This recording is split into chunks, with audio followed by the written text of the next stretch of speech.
አንድ ጥያቄ ልጠይቃችሁ አንተንም አንቺንም እናንተንም ለምን አንዳንድ ሰዎች በሄዱበት ቦታ ሁሉ ይከበራሉ እና ደግሞ አንዳንድ ሰዎች ግን በሰዎች ፊት የሚታለፉት ለምንድነው አንዳንድ ሰዎች ክፍል ውስጥ ሲገቡ ሁሉም ሰው ዝም ብሎ የሚያዳምጣቸው ለምንድነው አንዳንድ ሰዎች ምንም ያህል ቢለፉ ቢለማመጡና ቢደክሙ ምንም ቦታ የማይሰጣቸው እውነቱ ምን እንደሆነ ታውቃለህ እስከ መጨረሻው ይህንን ቪዲዮ ከተከታተላችሁ ለዚህ እውነት ምላሽ ታገኛላችሁ ክብር የሚገዛው በገንዘብ ነው ወይስ ደግሞ የተወሰኑ ሰዎች ብቻ ይዘውት የሚወለዱት ተሰጡ ዛሬ የምንነግራችሁ እውነት ምናልባት ላያሳምናችሁ ሊያሳምማችሁ ይችላል ክብር የሚለመን ነገር አይደለም ክብር የሚገደድ ኮማንድ የሚደረግ ነገር እንጂ ዛሬ በዚህ ልዩ ዝግጅታችን ማንንም ሰው እንዲያከብር ማድረግ ያለብን 10 ወሳኝ ነገሮችን በዝርዝር እናያለን ይህንን ቪዲዮ እስከ መጨረሻው ካያችሁ በኋላ ሰዎች ስለናንተ ያላቸውን አመለካከት ለዘላለም ይለወጣል እና ለመለወጥ ዝግጁ ናችሁ አንድ ታሪክ እንንገራችሁ ታሪኩ የሚጀምረው ታምራት የሚባል ወጣት አለ ታምራት በጣም ደግ ሰው ነው ለሰዎች ይራራል ማንንም ሰው እርዳታውን ሲጠይቅ እሺ ብሎ ነው እነዛን ሰዎች የሚያስተናግዳቸው ሰዎችንም ላለማስቀየም ሲል የራሱን ፍላጎት ይቆጥባል ለራሱ ሳይሆን ለሰዎች ነው ሁሉንም ነገሮች የሚያደርገው ግን የሚገርመው ታምራት በቢሮም ሆነ በጓደኞቹ ዘንድ ሰዎች እንደማያከብሩት ይሰማው ነበር ሰዎች ይቀልዱበታል የሚናገረውን ነገር አያዳምጡም ስራቸውን ሁሉ ይጭኑበታል እነሱ ማድረግ የሚገባቸው ነገሮች እሱ እሺ ስለሚል የራሳቸውን ስራ እሱ ላይ ነበር የሚጭኑበት ትልቅ ውሳኔ ሲወስን ደግሞ ማንን አያማክረው አንዳንዴ ከበድ ያሉ ውሳኔዎችን ሊወስን ይችላል ሰውነን የተለያዩ ውሳኔዎችን እንወስናለን እነዚህ አይነት ውሳኔዎችን ሲወስን እንኳን ሰራተኞቹ አብሮ የሚሰሩት ጓደኞቹ ምንም ነገር አያማክረው ታዲያ ታምራት አንድ ቀን ማታ መስቶት ፊት ቆሞ ራሱን ጠየቀ ሁሉንም ሰው ያገስኩ ለምንድነው ማንንም የማያከብረኝ ብሎ ራሱን መጠየቅ ጀመረ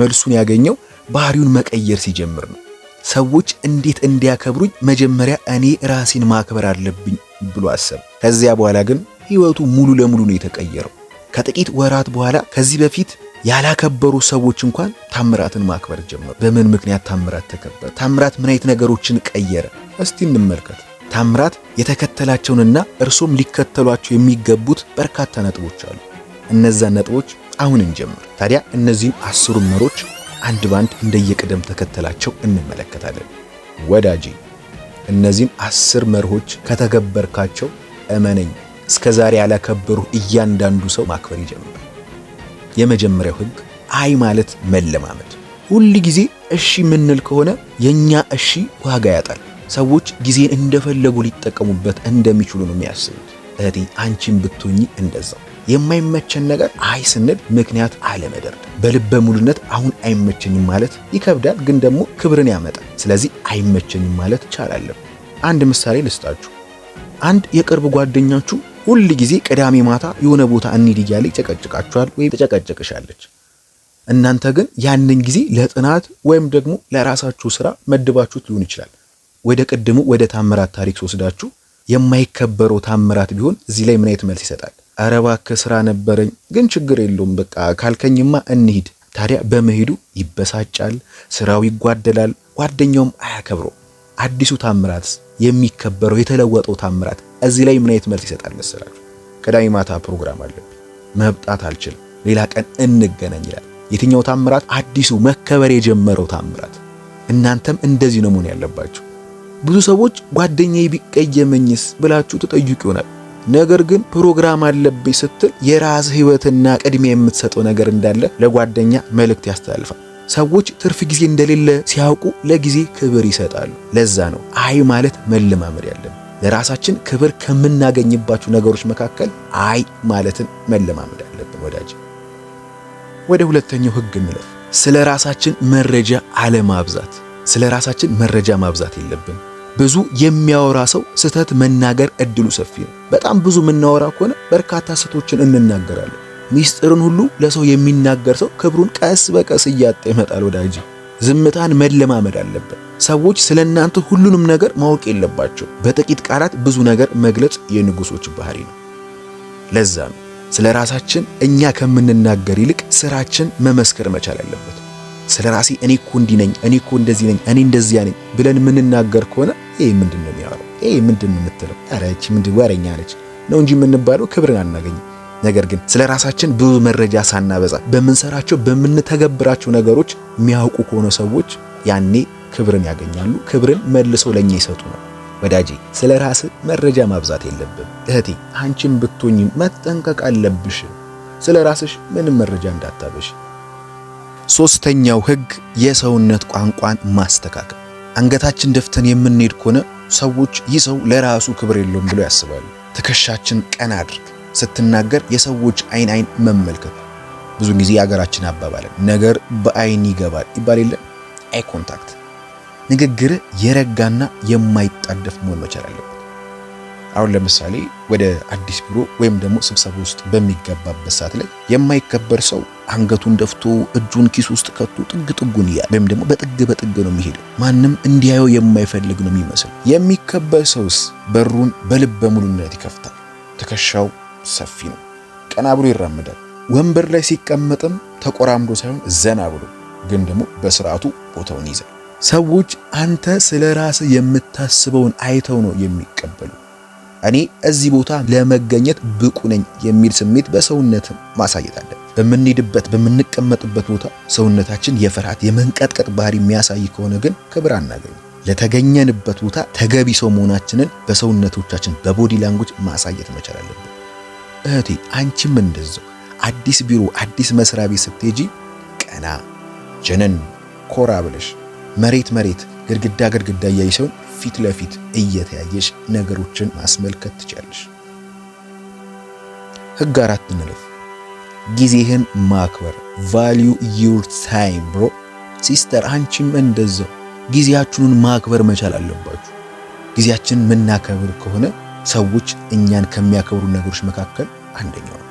ለማንም ሰው በማንኛውም ሰዓት የምትገኝ available ከሆንክ ሰዎች ለአንተ ቦታ አይሰጡም ወዳጄ። የራስ ፕሮግራም ሊኖርህ ይገባል። አንቺም የራስሽ ፕሮግራም ሊኖርሽ ይገባል እህቴ። ሰዎች አንተን ለማግኘት ቀጠሮ መያዝ እንዳለባቸው እንዲረዱ ማድረግ አለብህ። አንቺም እንደዛው ማድረግ አለብሽ። ከአንድ ሰው ጋር ለምሳሌ ለጧት 3 ሰዓት ቀጠሮ ይዘሃል እንበል። ግለሰቡ ግን 3 ተኩል ሆኖ አልመጣም። የማይከበር ሰው እስከ 4 ሰዓት ድረስ በጭንቀት እየጠበቀ ስልኩን ደጋግሞ ሊደውልለት ይችላል። ግለሰቡ ሲመጣ ቆየኩ ብሎ ፈገግ ብሎ ነው ሊቀበለው የሚችለው። የሚከበር ሰው ግን 15 ደቂቃ ይታገሳል። ከዚያ በኋላ ሌላ ስራ ስላለብኝ መቆየት አልችልም፣ ቀጠሮን ሌላ ጊዜ እናድርገው የሚል አጭር ሜሴጅ ልኮ ይሄዳል፣ ይሰናበታል። ያ ሰው በቀጣይ ቀጠሮ ሲይዝ ቆሞ እንደሚጠብቅ ስለሚያውቅ 1 ደቂቃ አይዘገይም። ክብራችሁ የሚጀምረው ለራሳችሁ በምትሰጡት ሰዓት ነው። ትክክለኛ የሀገራችን አባባል እኮ አለ፣ ጊዜ ታክሲ አይደለም ቆሞ የሚጠብቅህ ይላል ወዳጂ። ለዛ ነው ጊዜህን አክብር፣ ሰዓትን አክብር። መገኘት ባለብህ ሰዓትና ቦታ በሰዓቱ መገኘት መቻል አለብህ። ነገር ግን በሰዓት በጊዜ ማትገኝ ከሆነ አያከብርህም ሰው። ወደ 5ኛው ህግ እንለፍ። 5ኛው ህግ በቃል መገኘትን ይጠቅማል። ትልቁ የክብር ጠላት ውሸት ነው ወዳጅ። አንድ ነገር አደርጋለሁ ካልክ ማድረግ መቻል አለብህ። አንቺም ማድረግ መቻል አለብሽ። ማድረግ የማትችሉትን ነገር ግን አደርጋለሁ ማለት የለብንም። ቃላችን እንደ ብረት ጠንካራ ማድረግ ገባናል። ሰዎች እሱ ካለ ያደርገዋል፣ እሷም ካለች ታደርገዋለች ብለው እንዲያምኑባችሁ ማድረግ ይጠበቅባችኋል። ለምሳሌ ለአንድ ጓደኛችሁ 10 ሰዓት ላይ እደውልልሻለሁ ብላችሁ ሊሆን ይችላል። የማይከበር ሰው ያንን ታይም ያንን ሰዓት ይረሳዋል፣ ወይም ደግሞ ሌላ ስራ ሲመጣበት ምን ችግር አለው ብሎ ሊተው ይችላል። የሚከበር ሰው ግን ምንም ቢፈጠር 10 ሰዓት ላይ ይደውላል፣ ምክንያቱም እደውላለሁ ስላለ። ምናልባት መደወል ካልቻለ ደግሞ ከ10 ሰዓት በፊት መደወል አልችልም፣ ማታ እናወራለን ብሎ መልእክት ያስቀምጣል። ክብር የሚገነባው በትናንሽ ታማኝነት ነው። ቃልህ ዋጋ ካለው አንተም ዋጋ ይኖርሃል ወዳጅ።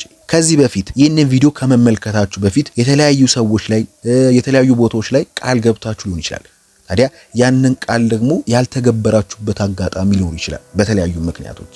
ለዛ ነው ቃልህን ካልተገበርከው ማንን ሊያከብር አይችልም። ዛሬ እዚህ ቦታ እንሄዳለን ብለ በቃ በሆነ ሰበብና ምክንያት ፈጥረ እዛ ቦታ ላይ ካልሄድክ፣ ዛሬ ይህንን ነገር አደርጋለሁ ብለ ምክንያቶች እንደድረ ማታደርግ ከሆነ ያ ይሄ ሰው እኮ በቃሉ አይገኝም፣ አረ ይሄ ሰው እኮ ምንም ቢል እኮ ሁሌ እዛው ላይ ነው፣ ታጥቦ ጭቃ ነው የሚሉ። ግን ወዳጂ እስከ ዛሬ ድረስ የነበረ በቃል የመገኘት ነገር እማትገኝ ከሆነ እማታደርጋቸው ነገሮች አደርጋለሁ ብለ ሳታደርጋቸው ከቆየ ከዛሬው መጀመር መቻል አለብን።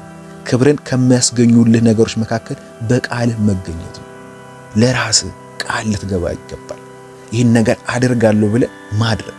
ግን ለሰዎች ይህን ነገር አደርጋለሁ፣ እዚህ ቦታ እንዲህ ቦታ እንሄዳለን፣ እንዲህ እናደርጋለን ብለህ ቃል ገብተህ ያንን ቃልን ማታገበር ከሆነ ሰዎች ለአንተ ክብር አይሰጡም። ክብርን ከሚያስገኙልን 10 መርሆች መካከል 5ኛው በቃል መገኘት ነው። ወደ 6ኛው መርህ እንለፍ። ወዳጆቼ እስካሁን ድረስ በእነዚህ በ5ቱ ብዙ የሚባሉ ለውጦችን እንደምታመጡ አንጠራጠርም። ከዚህ በኋላ የቀሩ ነጥቦች አሉ። 6ኛው ደግሞ ራስን ማክበር ነው። ራስን ታከብራለህ? ራስሽን ታከብሪያለሽ? እናንተስ ራሳችሁን ታከብራላችሁ? ሰዎች እንዲያከብሩን መጀመሪያ እኛ ራሳችንን ማክበር አለብን። እህቴ ሰዎች እንዲያከብሩሽ መጀመሪያ ራስሽን ማክበር አለብሽ። አንተም ወንድሜ መከበር ከፈለክ መጀመሪያ ራስን ማክበር አለብን። ከራስ ጋር የምታደርገው ነገር ከራስሽ ጋርም የምታደርጊው ነገር ሰዎች ከናንተ ጋር እንዴት እንደሚሆኑ ይወስናል። ለምሳሌ ራሳችንን ካላከበርን ሰዎች ይተላለፉዋል፣ አይሰሙህም፣ ይጠቀሙብሃል፣ ይጠቀሙብሻል። ነገር ግን ራሳችንን ካከበርን ሰዎች ያውቃሉ። ይህ ሰው ራሱን ያውቃል፣ ይህ ሰው ራሷን ታውቃለች፣ ይችም እንደዛው ናት ብለው ያምራል። ለዛ ነው እኛ ያከበርነው ማንነታችን ነው ሌላ ሰው ሊያከብረን የሚገባው ሊያከብረን የሚችል። ራሳችን ስለ ራሳችን ክብር ማንሰጥ ከሆነ ራሳችን እኛነታችን ማናከብር ከሆነ ሌላው እንደፈለገ ነው የሚጫወትብን። ለዛ ነው ሰዎች እንዲያከብሩን መጀመሪያ እኛው ራሳችን ለራሳችን ክብር መስጠት አለብን። ራሳችን ካላከበርን ሰዎች እንዲያደርጋሉ። ስለዚህ ለራሳችን ክብር መስጠት አለብን። ወደ 7ኛው መርህ እንለፍ። 7ኛው መርህ አትለምን ይላል። አንዳንድ ሰዎች ክብርን ይለምናሉ፣ ነገር ግን ክብር ሲለመን አይመጣም። ሰዎች የሚያከብሩ እርሶ ራስዎን ስታከብሩ ነው። ከሁሉም በፊት ለራስ ዋጋ መስጠት አለብን። አንዳንድ ቦታ እንመለከታለን እናያለን አይደለ? ኧረ አንተ እኔን አክብረኝ እንጂ እኔ እኮ ታላቅ ነኝ፣ እኔ እኮ ተማሪ ነኝ፣ እኔ እኮ እንዲህ ነኝ፣ እንዴ ለምንድነው ማታከብረኝ ብለው ይለምናሉ። እንዲከበሩ ማለት ነው።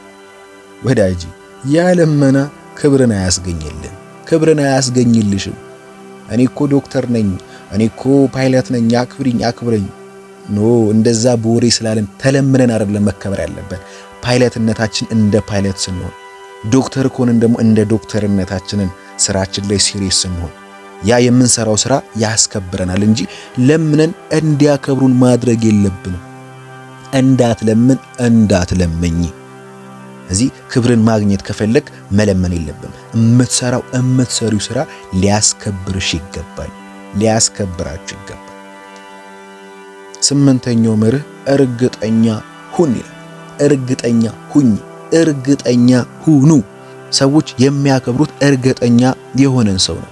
ሁል ጊዜ የሚፈራ ወሬ የሚያስተላልፍ ሰው ክብር አያገኝም። ነገር ግን በራሱ የሚተማመን ሰው በቀላሉ ይከበራል። እርግጠኛ መሆን መቻል አለባችሁ። ስለ እያንዳንዱ ነገር፣ ስለምታደርጉት ነገር፣ ስለምታወሩት ነገር እርግጠኛ መረጃ የተደገፈ መሆን መቻል አለበት። አንድ ነገር ተናግራችሁ እርግጠኛ መሆን ካልቻላችሁ ሰዎች መልሰው ያከብራሉ። ኧረ እሱ ዝም ብሎ ነው፣ ኧረ በቃሉ አይገኝም ብለው ሊያጠለሹን ይችላሉ። ስለዚህ እርግጠኛ መሆን መቻል አለብን። 9ኛው መርህ ዝምታን መማር ይላል። አንዳንድ ጊዜ ዝምታ ከመናገር በላይ ኃይል አለው። ዝምታ ራሱ መልስ ነው ይባል የለ በሀገራችን አባባል። ዝም ስትል በቃ መልስ አለ። ሰዎች ብዙ የሚናገር ሰው አያከብሩትም። ነገር ግን በጊዜው የሚናገር እጅጉኑ ይከበራል። ከዝምታ ጋር ምናልባት ብዙዎቻችሁ የምታውቁት ነገር ሊሆን ይችላል። በጃንሆይ ጊዜ ነው ይባላል እና ጃንሆይ ግብር በጣም በከፍተኛ ጫኑባቸው ለዜጋው እና በመጀመሪያው ሲጫን የተወሰነ ፐርሰንት አጉረመረመ ሰው ምናምን ነገር፣ ሁለተኛም ጨመሩ አጉረመረ። ከዛ ሹማምንቶቹን ላኩና ህዝቡ ምን እያለ ነው ሲባል ኧረ ጃንሆይ እያጉረመረመ ነው፣ እንዴት ተጨመረ ለምን እያለ ነው አሉ። በሁለተኛው በሶስተኛውም ጫኑባቸው። እስኪ አሁንም ሂዱና ገበያው ላይ በየሰፈሩ ምን እየተባለ ነው አሉ። ሶስተኛ ሲጨመር ግን ዝም ነው ያለው ህዝቡ። የኢትዮጵያ ህዝብ ዝም አለ። አረ ንጉሥ ሆይ አሁን ህዝቡ ግን እንደ በፊቱ እያጉረመረመ አይደለም ዝም ብሏል። ጃንሆይ ምን አሉ? አሃ ዝም ከተባለ ከባድ ነው፣ ስለዚህ ዝምታ ዋጋ ስለሚያሰጥ ወደ ነበረበት መመለስ አለብን ያሉት አንድ አባባል አለ። ለዛ ነው ዝምታን ተማር። በጣም ዝም ብለን ምናወራ ከሆነ አያችሁ ምንም ማያመጡም ይባላል። ግን ዝም የምንል ከሆነ ፍራቻን ያመጣል። ዝም ካለ የሆነች ነገር እየጠነሰሱ ነው ተብሎ ይታሰባል። ጃንሆይም ያንን የተገበሩት ወዳጅ። 9ኛው መርህ ዝምታን መማር ነው። 10ኛውና የመጨረሻው ህግ ራስህን በችሎታ ማሳደግ ነው ወዳጄ። ራስህን በተለያዩ ችሎታ ማሳደግ አለብህ። በምትሰራው ስራ ጎበዝ ኮንክ ሰዎች ቢወድሁም ባይወድሁም ሊያከብሩ ይገደዳሉ። በዘርፉ ምርጡ ለመሆን ትጋ። ዕውቀትና ችሎታ በራሳቸው የክብር ማግኘት ዋነኛው መስፈርቶች ናቸው። ለዛ ነው ብዙ ስለ ራሳችን ከምንናገር ይልቅ ስለ ራሳችን ስራዎቻችን መመስከር አለባቸው ይባላል። የተለያዩ ችሎታዎችን ማሳደግ፣ በአንድ ዕውቀት ብቻ መገደብ የለብንም። አሁን አማራጮች በዝተዋል። በተለያዩ አማራጮች መምጣት መቻል አለብን። ለዛ ነው በሁሉም በኩል ብቁ ሆነን ከተገኘን ዋው እቺ ልጅ ጀግና ናት፣ ዋው ይሄ ልጅ ጀግና ነው። ለዛ ነው በችሎታችንን ማሳደግ አለብን የሚባለው። የተለያዩ ሙያ ዘርፎች ሊኖሩ ይችላል። አሁን በቀላሉ ንገራችሁ፣ ቀለም ቀቢ የቀለም ሙያ ሊኖር ይችላል። የቀለም ብቻ ሳይሆን ደግሞ ጎን ለጎን ቻክ ማድረግ፣ ኤሌክትሪክ ዝርጋታ፣ የውሃ ዝርጋታ ጎን ለጎን እምናስኬድ ከሆነ ባለብዙ ጥምር ሙያተኛ ነው። በብዙ ችሎታዎች የተገነባን ከሆነ ያኔ ክብር ራሱ ይመጣል። እሱ ጎበዝ ቀለም ቀቢ ነው፣ እሱ ጎበዝ የቧንቧ ጎበዝ የኤሌክትሪክ ሰራተኛ ይባላል።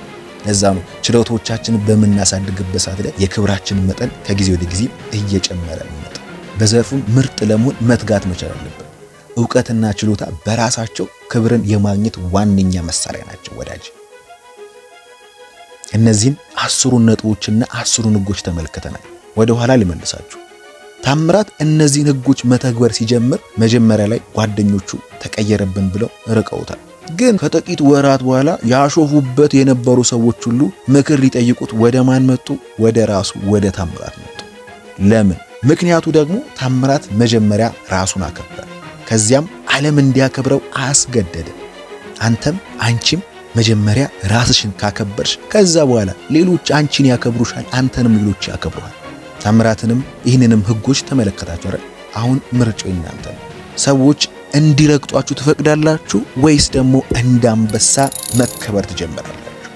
የመጀመሪያው እርምጃ ከዛሬ ጀምሮ ራሴን አከብራለሁ ብላችሁ ኮሜንት ላይ ጻፉ።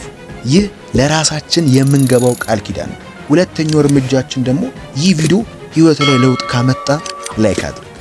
ሶስተኛው እርምጃ ለወደፊት ህይወት የሚጠቅሙ ጥልቅ ትምህርቶችን ለማግኘት ሰብስክራይብን አድርግ፣ ደውል ምልክቷንም ተጫን።